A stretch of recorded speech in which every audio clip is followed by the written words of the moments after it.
L'Assemblée va entendre une allocution de son Excellence Kashim Shettima, vice-président de la République fédérale du Nigeria. Je prie le protocole de bien vouloir accompagner son Excellence à la tribune.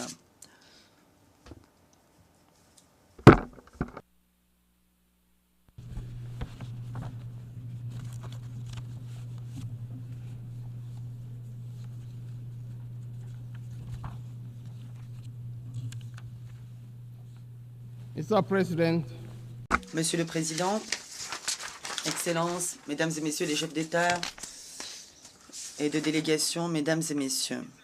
Monsieur le Président, alors que vous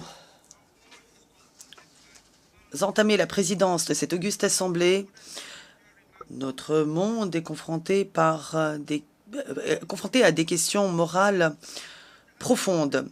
Des questions qui, pour être réglées, nécessiteront plus que les discours habituels du haut de cette tribune.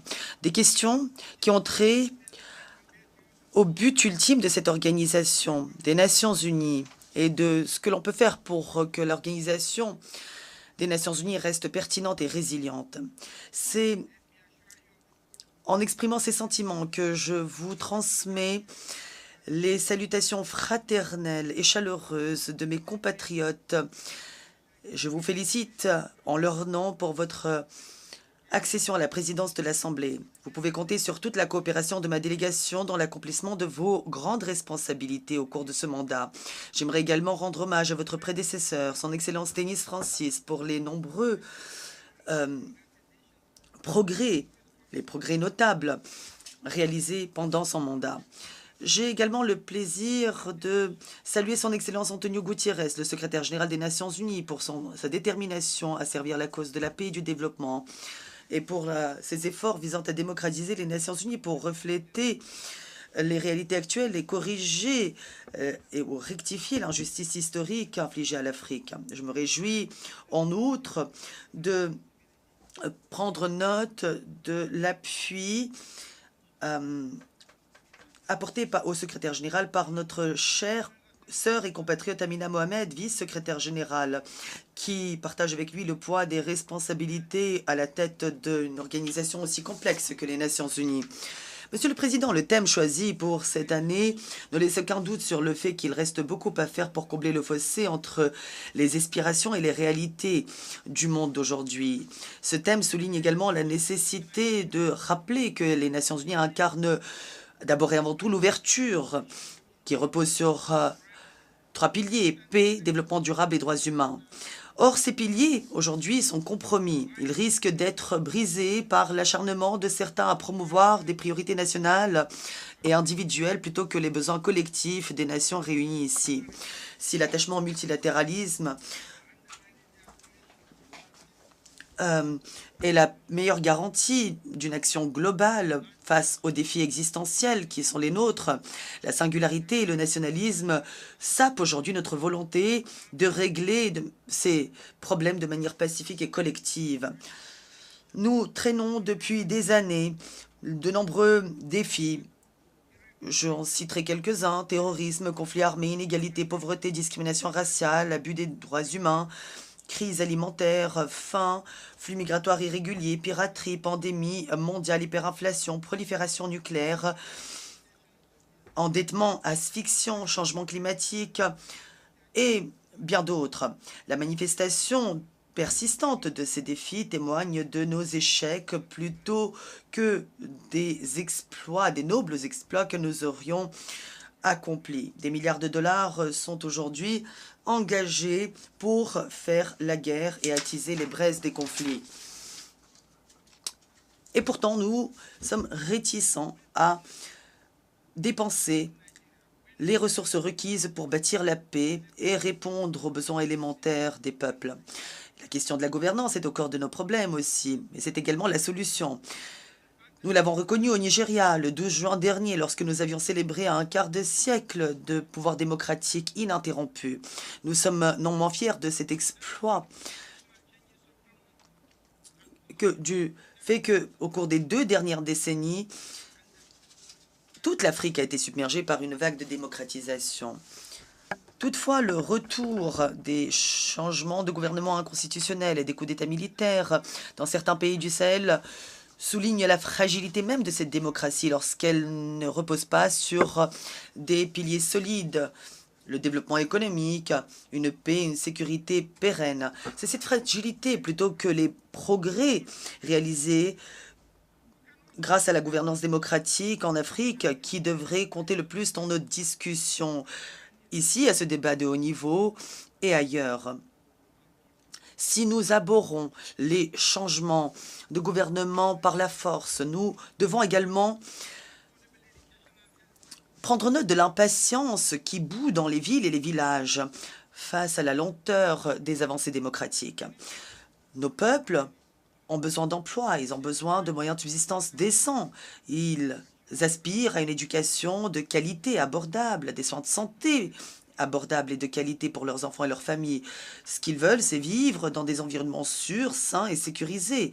Il leur faut de l'espoir et des chances. Ils désirent vivre dans la paix et la tranquillité et faire ce qui leur procure du bonheur et de la satisfaction.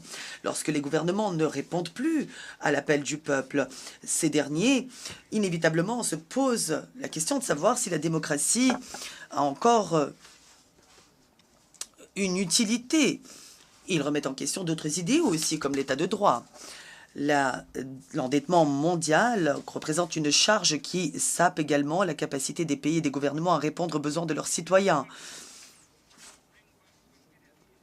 Aujourd'hui, les politiques protectionnistes détruisent les espoirs de prospérité de nombreux peuples et nations.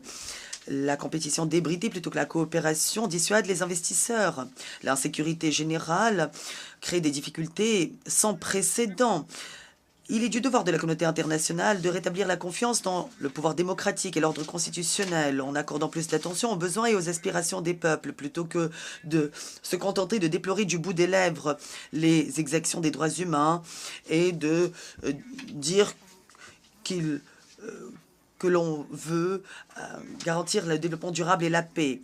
C'est la substance de la démocratie qui doit maintenant être ramenée à la vie, pas simplement sa forme. Nous ne pouvons pas bâtir des sociétés durables sous la menace du terrorisme, du banditisme et de l'insurrection dans nos pays et nos régions. L'extrémisme violent demeure une menace existentielle pour la paix, la sécurité et le développement à l'échelle nationale et internationale. Mais nous déployons des efforts concertés pour contenir et enrayer cette menace. La réunion africaine de lutte contre le terrorisme qui s'est tenue au Nigeria en avril 2024 et sa déclaration d'Abuja promettent de trouver des solutions durables aux défis que représentent les terroristes et les insurgés. Le changement climatique aussi est un moteur d'insécurité. C'est un véritable défi pour le développement durable. Il y a quelques semaines, de larges pans de mon pays étaient inondés par des précipitations saisonnières, notamment l'une de nos plus grandes villes, Maïdougouri, au nord-est. D'autres parties du Nigeria ont également traversé des tragédies similaires avec perte de vie et de destruction de biens à la clé. Nous ne devons pas nous rappeler simplement d'être fidèles à la mise en œuvre de nos engagements. Ça va de soi. Ne pas le faire revient à repousser l'inéluctable. Aucun pays, en effet, n'est à l'abri des effets des changements climatiques. Il faut coopérer et travailler de manière concertée plutôt que de rester recroquevillés sur nous-mêmes attendant l'inévitable. Un défi commun nécessite une solution commune. Le Nigeria est prêt à répondre à ses obligations en termes d'atténuation et d'adaptation, aussi bien sur le plan national que au plan régional, avec la participation active d'autres pays et partenaires internationaux, bien sûr. La prévention des conflits est la principale raison pour laquelle l'ONU a été créée. Mais la prévention est d'autant plus difficile que les conflits deviennent aujourd'hui chose banale lorsque le fait de condamner la violence et les victimes civiles, appelées à un cessez-le-feu, devient controversé. Nous l'avons souligné à la réunion ministérielle de haut niveau d'Abuja, il faut aujourd'hui remettre l'accent sur la prévention des conflits. En effet, s'attaquer aux causes profondes des conflits est la première étape pour trouver des solutions à long terme. Il est évident que certaines des causes profondes de ces conflits sont de nature sociale, pauvreté, faim, ignorance, inégalité, exclusion, entre autres formes d'injustice. Au Soudan et ailleurs sur notre continent, plus loin encore, des acteurs étrangers exacerbe ces tensions pour prolonger les conflits et perpétuer les souffrances des populations innocentes. Aujourd'hui, nous sommes tous témoins d'une situation déchirante à Gaza et dans les territoires palestiniens. On ne peut pas parler de guerre et de paix, de conflit et de réconciliation ou d'impératif humanitaire sans penser au conflit israélo-palestinien, un conflit qui fait rage depuis le 7 octobre de l'année dernière. Bien entendu, ce conflit n'a pas commencé le 7 octobre, il couve depuis depuis au moins un demi-siècle. Ce que cela nous dit est que la communauté internationale n'a pas été à la hauteur des aspirations des Nations Unies. Elle n'a pas débarrassé le monde des inégalités, des violences et de la domination exercée par un peuple sur un autre. Pourtant, nous le savons, la justice est contraire à la vengeance. La liberté, quant à elle, est un droit inaliénable et naturel dont on ne peut pas priver tout un peuple. Le peuple palestinien mérite son indépendance. Il mérite d'avoir un pays, des territoires reconnus d'ailleurs par cette même assemblée, par le droit international. Reconnaissance pourtant ignorée. Le Nigeria continue d'exhorter à intensifier les efforts pour ramener à la vie la solution à deux États et ouvrir une nouvelle page dans l'histoire de cette région. Le Nigeria réaffirme également son attachement à l'appui aux opérations des maintiens de la paix. L'Afrique doit bâtir des armées professionnelles et fortes afin de répondre aux nombreux défis qui sont les siens. Nous rappelons encore une fois qu'il est essentiel d'apporter un soutien international à la force africaine prépositionnée, outre l'appui et les ressources nécessaires pour moderniser et rendre opérationnel le centre d'excellence sur les questions de lutte contre le terrorisme en Afrique. Monsieur le Président, la réforme du Conseil de sécurité est cruciale pour que l'ONU renforce sa crédibilité et reste pertinent dans un monde qui change trop vite. Certains membres permanents du Conseil de sécurité ont d'ailleurs appuyé cette réforme du Conseil de sécurité. Nous nous félicitons du changement de temps et encourageant à l'accélération des efforts. Le Conseil de sécurité devrait s'élargir dans les deux catégories, membres permanents et non permanents, afin de refléter pleinement la diversité et la pluralité du monde. Nous appuyons pleinement les efforts du secrétaire général Guterres en ce sens. L'Afrique doit bénéficier du respect qu'elle mérite au Conseil de sécurité, car notre continent mérite toute sa place dans la catégorie des membres permanents du Conseil de sécurité. Notre continent doit bénéficier des mêmes droits et, et avoir les mêmes responsabilités que les autres membres permanents. Monsieur le Président, la plupart des pays en développement accusent un retard dans la réalisation des objectifs de développement durable en raison du manque de ressources servant à financer la mise en œuvre de ces objectifs et en raison également d'un taux d'endettement non viable. Nous espérons que l'adoption du pacte pour l'avenir nous permettra de changer la rhétorique et de repositionner nos économies, de traduire tout cela en mesures concrètes pour trouver des solutions aux problèmes des pays en développement et des pays les moins avancés. Ceci est particulièrement important dans notre région et dans la région du Sahel, où les indices de développement humain sont faibles et déprimants. C'est pour cette raison et d'autres que nous réitérons l'appel lancé par les pays du Sud global en vue de réformer l'architecture financière internationale et en vue de promouvoir un système commercial multilatéral transparent, équitable, ouvert, juste, inclusif et non discriminatoire et fondé sur des règles. Nous connaissons bien les effets paralysants de la corruption qui freinent les progrès et la prospérité à l'échelle nationale et mondiale. Les profits de la corruption et des flux financiers illicites constituent en effet une part importante des ressources nécessaires pour le développement durable. Le retour de ces avoirs vers les États d'origine est un principe fondamental de la Convention des Nations Unies contre la corruption.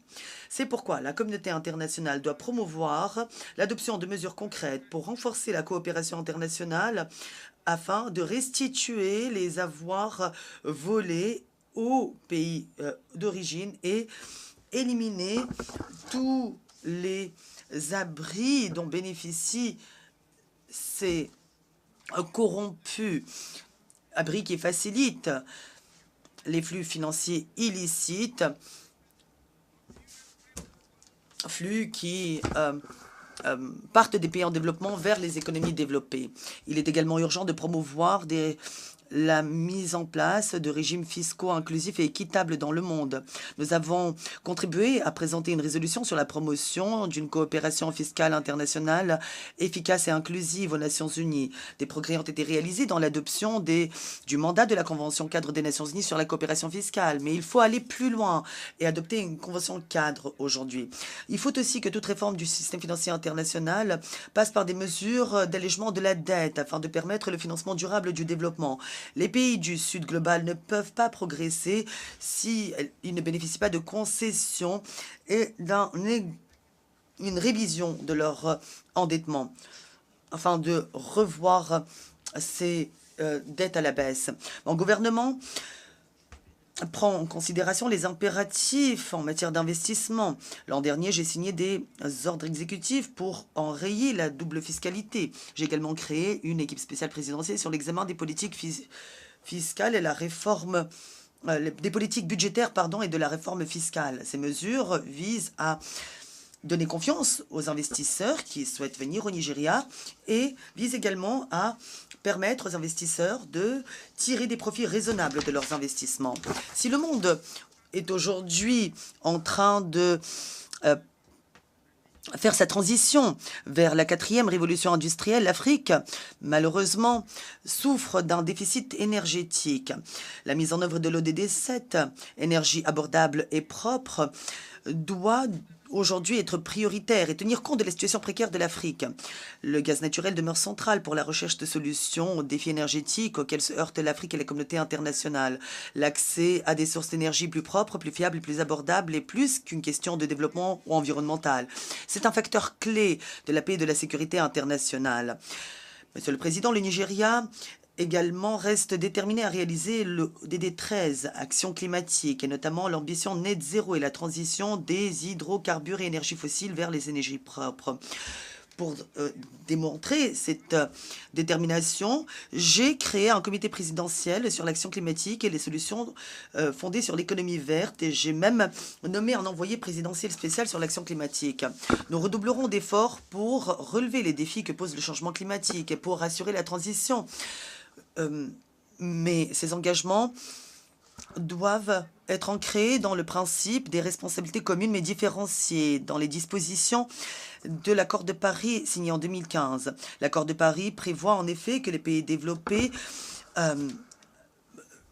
apportent un soutien notamment financier aux pays en développement pour relever ces défis et atteindre leurs objectifs face au changement climatique. Le financement des pertes et préjudices a garanti à la COP27 en Égypte et étendu à la COP28 aux Émirats arabes unis doit être souligné. Nous attendons de la session de cette année à l'Assemblée générale et de la COP29 en Azerbaïdjan en novembre que l'on aille plus loin en apportant aux pays en développement et surtout aux pays africains un accès concret aux fonds pertes et préjudices, et notamment aux 100 milliards de dollars promis par les pays développés pour atténuer les effets néfastes du changement climatique. L'époque que nous vivons est une époque marquée par l'innovation numérique, mais il y a encore un fossé entre le Sud global et le Nord. Avec l'évolution de l'intelligence artificielle, les risques deviennent encore plus grands. L'ONU doit donc éliminer les obstacles à l'économie numérique en Afrique et parmi ces obstacles, il faut citer le coût élevé des services de connexion Internet et des droits de propriété intellectuelle. Il faut aussi tout faire pour élaborer des normes communes de réglementation des plateformes d'échange de crypto-monnaies. C'est la façon la plus efficace de faire en sorte que ces marchés bénéficient d'une confiance solide. Et cela limitera également les risques d'instabilité. Notre expérience au Nigeria, comme dans d'autres pays, montre que les nouvelles technologies, lorsqu'elles ne sont pas réglementées comme il convient, peuvent faciliter la criminalité organisée, l'extrémisme violent et la traite des personnes. Le commerce de crypto-monnaies a en effet alimenté la spéculation dans mon pays et sapé les réformes macroéconomiques. Nous avons également été témoins dans des pays riches comme dans des pays pauvres de l'effet corrosif des discours de haine et des fausses nouvelles propagées à travers les médias et les réseaux sociaux. Il y a beaucoup à faire dans ce domaine pour renforcer les protections contre ces menaces. Grâce notamment aux technologies, nous pouvons enrayer ces tendances destructrices. Nous connaissons également les impératifs pour ce qui est de la promotion de la jeunesse et des femmes en tant qu'acteurs du développement national de la paix et de la sécurité. D'ailleurs, nous avons un plan d'action national sur les femmes et la paix et la sécurité, un plan d'action national sur les jeunes, la paix et la sécurité, pour garantir la participation des femmes et des jeunes dans le secteur de la paix et de la sécurité. Quant au sommet de l'avenir, il ne peut pas être couronné de succès sans établir de manière claire, ambitieuse et réalisable des objectifs concernant la jeunesse.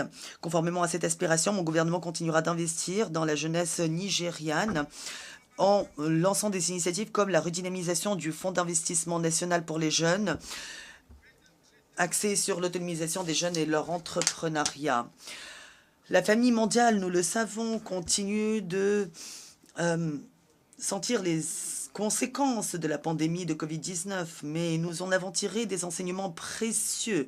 Conformément à l'ODD 3, nous devons continuer de travailler ensemble pour que la santé et le bien-être de tous soient garantis. Aucune maladie ne devrait être reléguée au second plan concernant une perception, en raison d'une perception erronée de sa gravité ou de son importance. Quant au flux migratoire, Monsieur le Président, il s'agit d'une question qui divise, une question complexe qui a des conséquences sur les pays pauvres comme sur les pays riches. Le Nigeria est un pays d'origine, de transit et de destination. Nous sommes donc une partie prenante majeure dans ces discussions sur l'immigration internationale et nous comprenons à la fois les difficultés et les avantages inhérents au flux migratoire. J'aimerais donc réitérer notre soutien au pacte mondial pour une migration sûre, ordonnée et régulière. Nous devons tous continuer de le soutenir car il incarne nos efforts collectifs pour protéger les migrants. Je voudrais conclure en réaffirmant notre attachement au multilatéralisme et à son approfondissement, comme nous l'avons fait il y a 65 ans du haut de cette tribune, lorsque nous avons rejoint les Nations Unies en tant que 99e État membre. Nous restons attachés à ce désir d'être amis, d'être l'ami de toutes les nations et de participer activement aux travaux des Nations Unies, comme l'a exprimé avec éloquence notre Premier ministre fondateur, Sir Aboubakar Tafawa Balewa. J'espère que nos discussions cette année déboucheront sur des solutions face aux défis collectifs et accéléreront la réalisation des EDD que la promotion de la paix et de la dignité humaine au profit des générations actuelles et futures. Je vous remercie. Au nom de l'Assemblée générale, je tiens à remercier le vice-président de la République fédérale du Nigeria.